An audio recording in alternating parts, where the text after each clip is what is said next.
Often we don't think that we're capable of achieving great things. Often we think the small things are not important. Although, if you're NASA, you might just have a different opinion of that. The Space Shuttle Challenger, valued at just under $2 billion US at the time back in 1982, was brought undone by a 30-cent O-ring. $2 billion program destroyed by 30-cent O-ring. Talked about the idea of a single person's opinion. What if you knew information that could save someone's life? Would you want to give it to them? Or would you hold back your own opinion for fear of not being recognized amongst a peer group? One single engineer on the NASA program knew that the O-rings weren't tested below 10 degrees Celsius, that the forecast temperature for the next day was much lower than that, which was when they were scheduled to be launching. The US had been trying to reignite interest in its space program. They'd had females on board, they had people of color on board, but nothing they did seemed to be able to reignite the passion of the first lunar modules and the lunar explorations. And so they were desperate for this mission to be launched. It's so much so that it was already written into the State of the Nation address that was going to be given the next day by the President. So there's great pressure to launch. The man who knew that it hadn't been tested, the engineer, was asked by his boss, "Can you tell me certainly that this will fail?" And he said, "I can. But what I do know is that it hasn't been tested below 10 degrees C." We all know what happened next. Space Shuttle Challenge is launched 76 seconds into that mission. The O-rings fail because they are too cold and cannot do what they're meant to do. One person's opinion said, yes, we're doing the launch. One person's knowledge could have saved 7 people's lives. Did you know that the manual for meetings, which we will be using next week when we have our annual general meeting, is 30 years old this year? That's the consensus model of decision making. The Presbytery Chair, Russell Morris, at Presbytery last week, when he was speaking, said he believed that it was the greatest gift that the Uniting Church had given to the world. I'm going to argue with that, personally. I think things like Blue Care, Lifeline, Uniting Care, and maybe the story of Jesus Christ might just top the manual for meetings. But having said that, it is a pretty good gift though. It enables those who don't normally have a voice to be heard. I was involved in a room at a synod once. There was about 300 people who were voting delegates. And about 290 of the people held up orange cards saying we are warm to this idea. 9 people didn't bother putting a card up at all. And one solitary person put up a blue card that said that they were cool to the idea. And the moderator at that time said to the person, "Would you like to come down and speak?" and invited them to the microphone. And that person got up to the microphone and expressed their concerns around the proposal. At which time a few other people thought, yeah, that's a very valid concern. And so a couple of other people then got up to speak. And after a few minutes, the moderator went back and said, "Look, I'd just like to test the room again and see where we're at." And this time, instead of having 290 orange cards, we had about 150 orange cards and about 150 blue cards. And so the moderator said to those who had put up blue cards again, "Would you like to come and speak at the microphone?" And so they did. And after another few minutes and some prayer, the moderator tested the room again, and this time there was 300 blue cards. You see, that wouldn't have happened had it not been for the power of a single person's voice and the willingness of others to listen. If we look at the story in Kings today, we see a story of Elisha. A man arrives with 20 loaves of barley, fresh ears of grain in his sack. And Elisha says to them, give it to his servant, give it to the people to eat. And his servant goes to Elisha, are you joking? There's 100 people out there. We've got 20 loaves of barley. How do you think 20 loaves is going to feed 100 people? The maths just doesn't stack up. You see, the servant doubts what's happening. And Elisha's response? Give it to the people and let them eat. And when the story finishes up, all 100 people have eaten. All 100 people are filled. And there's food left over. And I wonder, what do we see when we look at this miracle? And it is a miracle. It's a miracle that many mums perform quite frequently, make stretching food to go further as sons and daughters bring guests home. I wonder, do we see the faith of Elisha? Or do we see the doubt of the servant? Or do we see the abundance that was provided from such a small amount? And again, when we look at the gospel reading, Jesus recognizes that the people will need to be fed. And he asks the disciples, where can we get some food for them? And Philip says, 200 denarii would not be enough bread for each of them to get a little. On a previous lifetime, I was an accountant. So I did some mathematics on this one. I converted 200 denarii into Australian dollars, and then I indexed it for inflation over 2,000 years at 3% to give you an idea of how much 200 denarii is. And it turns out that is about 1 trillion times greater than the US national debt. Now, the US national debt is capped at the moment at $34.4 trillion. That's a number with an awful lot of zeros on the end of it. In the midst of the conversation, Andrew says, hey, there's a little boy here who's got some fish and some bread. It's not much. Look, there's really no point. We can't do anything with it. We've got 5,000 people and it's one boy with his lunch. Jesus says, get the people to sit down, and so they all sit down. The disciples, after Jesus has blessed the bread and the fish, take it around to the people. And then he says to them, go around again and pick up everything that's left over. And there's 12 basketfuls picked up after everybody has been fed. And when we look at this miracle, what do we see? The faith of the people? Let me ask you a question. If we were to feed 5,000 people, how many loaves of bread would we have here? Do you think you'd notice it? No, it wouldn't just be tucked away in the corner, would it? Yet we've got 5,000 people who sit down and say, that's okay. What about the faith from the people? What about the doubt of the disciples? Is that what we hear in the story? Or again, is it the same question in the Elisha story? The abundance that was provided from such a small beginning. Or do we even notice the line that says, Jesus gave thanks? I wonder, do we see these stories in the same way? Recognizing that one's from the Hebrew Scriptures and one is from the New Testament. For me, each is a story of starting with not enough and ending up with leftovers.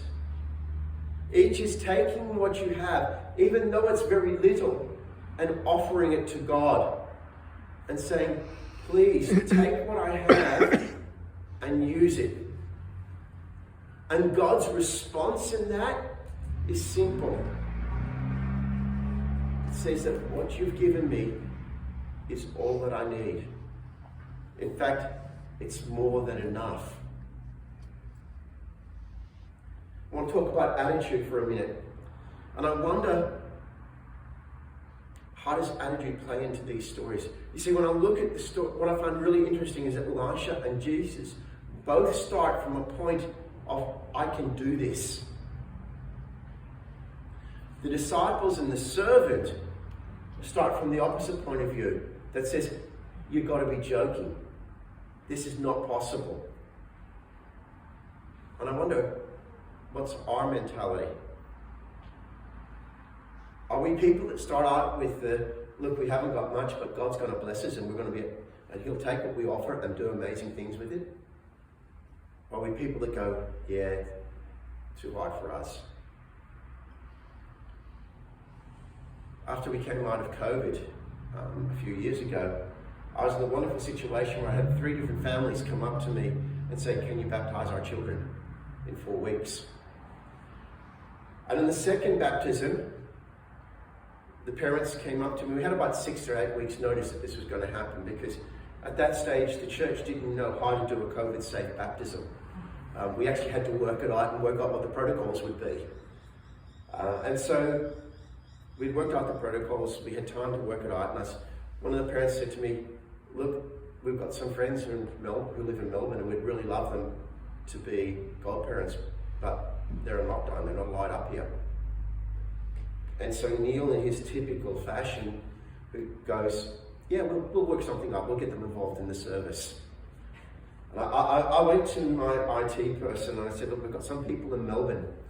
Now, to give you an idea of this person's IT ability, if you pick up a piece of meat in the supermarket, he can look at it on his computer and tell you what sort of cow it was, where it was fed, how many days it was sick, how many days it travelled.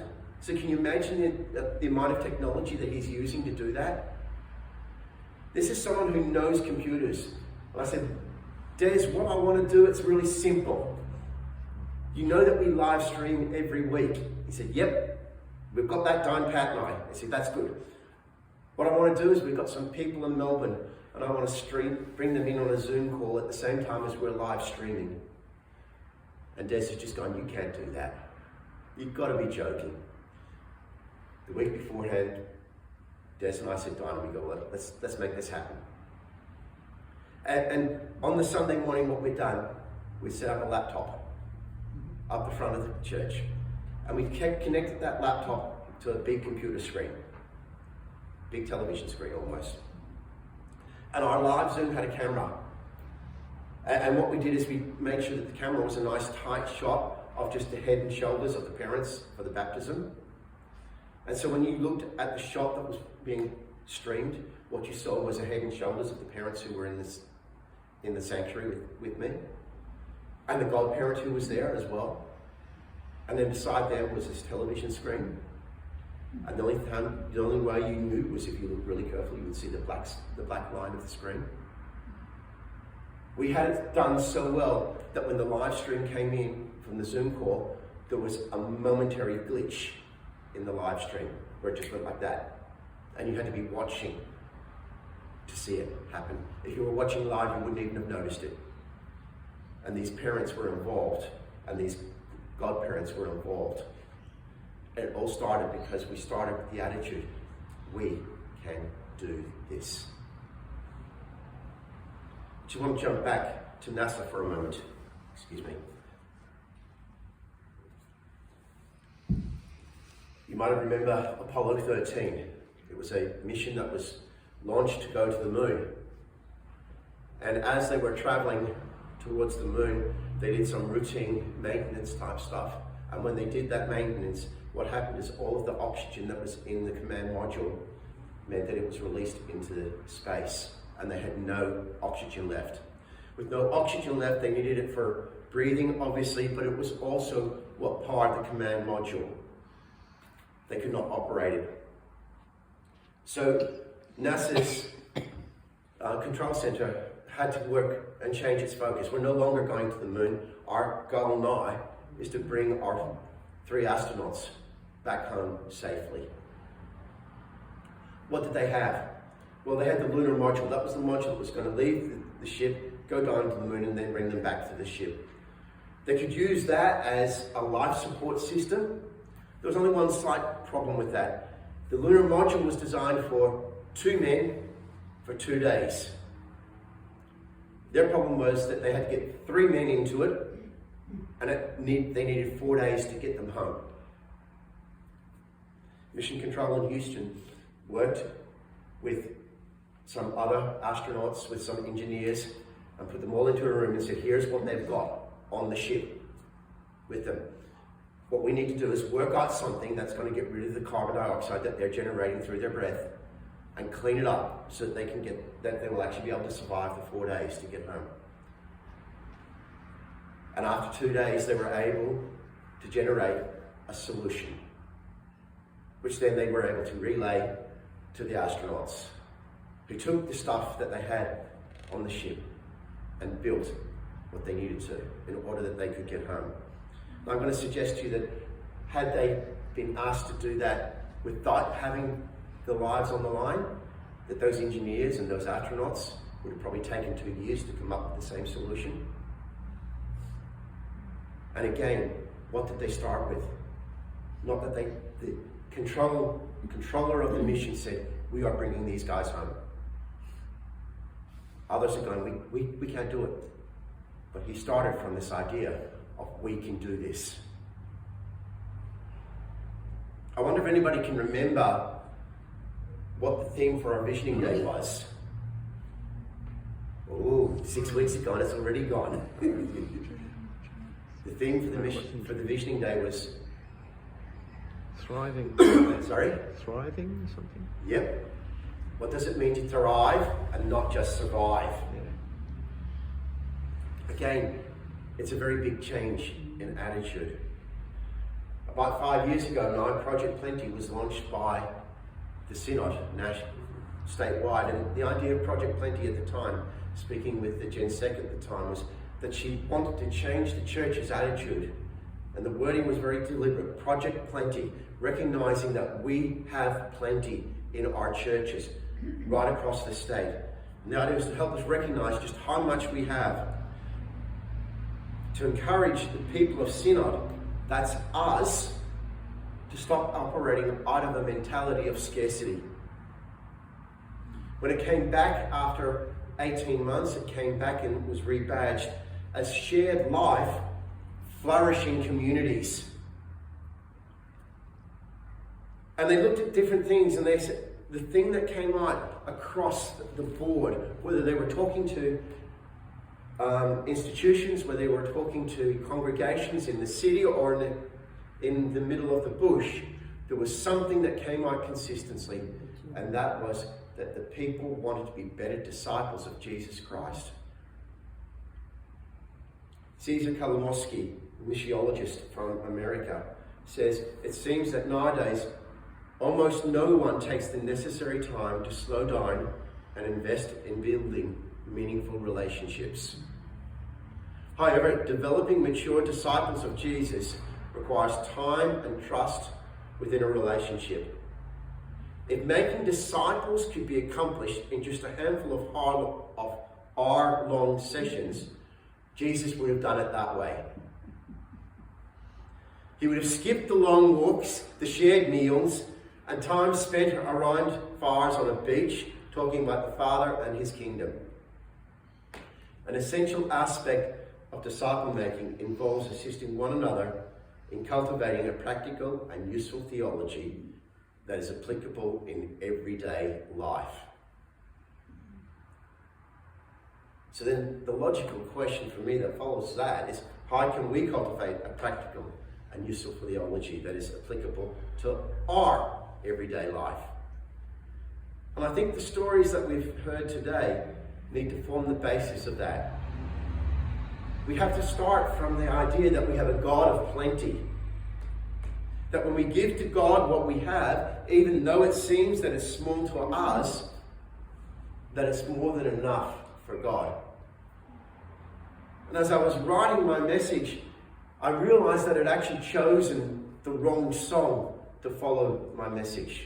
That the song that I should have chosen was Jehovah Jireh. And the reason why, because the words of Jehovah Jireh say this: "My God shall supply all my needs according to his riches and glory.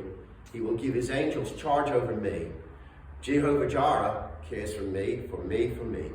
Jehovah Jireh cares for me."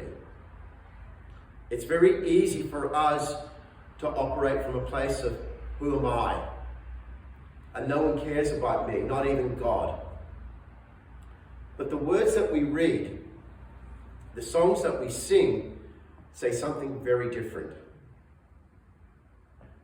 During the week, I encourage you to take some time with God and ask, where are you working from a place of scarcity? Let's pray. Lord, as we go into this week, we just ask that you help us to realize that you are a God of abundance. Help us to understand that you have provided all of our needs.